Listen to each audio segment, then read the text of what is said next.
हजरत मूसा अलैहिस्सलाम बहुत बड़े जादूगर हंसा, हुज़ैफा, जिब्रान, आसिया और मशल ये सारे बच्चे दादा जान के इर्द गिर्द दायरा बनाकर बैठे थे।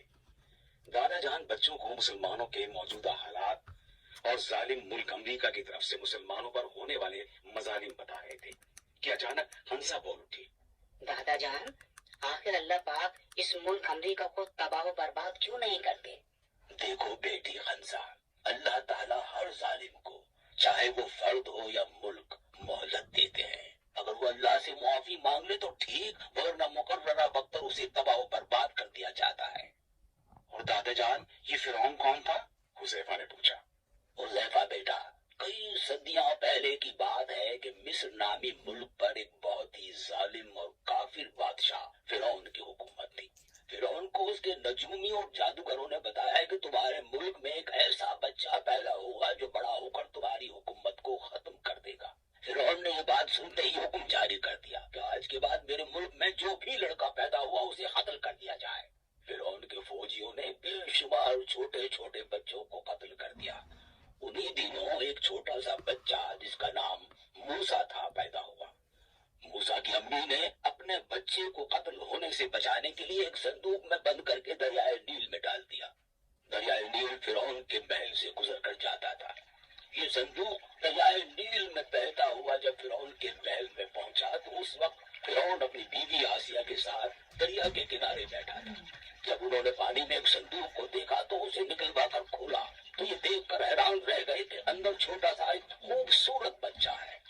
फिरौन को फौरन अपने जादूगरों नजूमियों की बात याद आ गई और उसने इस बच्चे को भी कत्ल करवाना चाहा, लेकिन उसकी बीवी आसिया ने कहा, ये छोटा सा बच्चा जरूरी नहीं कि बड़ा होकर आपकी हुकूमत खत्म करे, लिहाजा आप इसे कत्ल न करवाएं, बल्कि हम खुद इसको औलाद की तरह पालेंगे।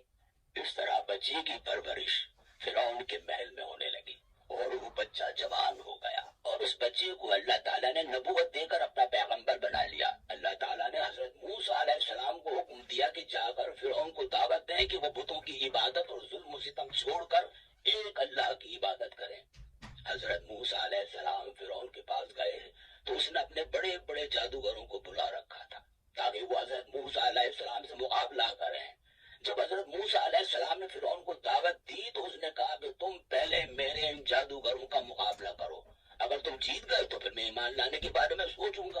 फिरौन ने जादूगरों को हुक्म दिया तो जादूगरों ने अपने हाथों में मौजूद रस्सियां जमीन पर फेंकी जो सांप बनकर दौड़ने लगी। वहां मौजूद तमाशबीनों ने खुशी और हैरत से शोर मचाना शुरू कर दिया। हजरत मूसा अलैहिस्सलाम के हाथ में एक लाठी थी जिसे उन्होंने जमीन पर फेंका तो वो एक बहुत बड़ा अजदा बन गई और उसने उन तमाम छोटे छोटे सांपों को खा लिया।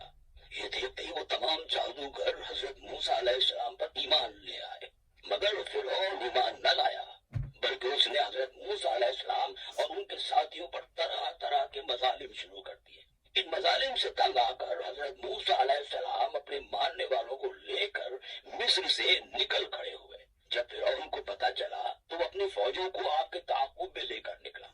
हजरत मूसा अलैहिस्सलाम चलते चलते एक ऐसे मकाम पर पहुंचे जहां आगे समंदर और पीछे फिरौन का लश्कर था।